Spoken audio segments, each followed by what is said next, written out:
Times. A great follow on Twitter. I encourage everyone to do that. Thank you so much for joining us. We appreciate it. Now let me turn to Kasie, who's in Raleigh, North Carolina, covering the race between Senator Kay Hagan and Republican State Speaker Tom Tillis. And Kasie, this race has tightened over the last few weeks as Tillis focuses on Ebola, ISIS, the border. Last night, Tillis was able to get free statewide airtime. What's your takeaway from that one? He was sitting next to an empty chair. Does that help his campaign? He was sitting next to an empty chair, and that caused some concern among journalists who had initially agreed to participate in this debate. They didn't want it to seem like sort of a staged event. They didn't want to be saying something about Hagan's decision not to show up. She had said back in July she wasn't going to. But, you know, a couple takeaways from the debate. First of all, North Carolina voters really struggling to hear anything other than talking points at this point in the race. I mean, this is really sort of a saturated air war. But I would also say that Tillis is experiencing some of the problems that Democrats thought he might as he tries to, you know, run this as a general election in a purple state after having to win a hard-fought primary. He talked both on policy and politics.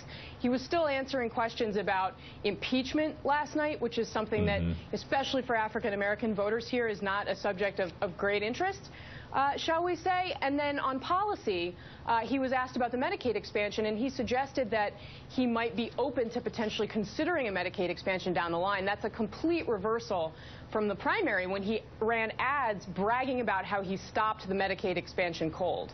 And also a reversal of what the state party has been doing. And Kasie, just one question to you. From your covering of this race, do you think that Tillis's connection to how conservative the state party has gone, is that more detrimental than Kagan's connection to President Obama, or are they sort of even each other out?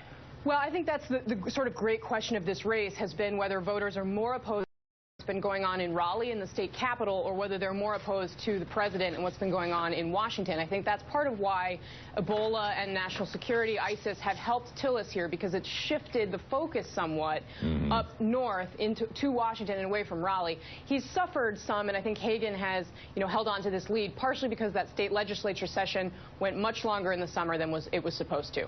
Kasie Hunt, North Carolina.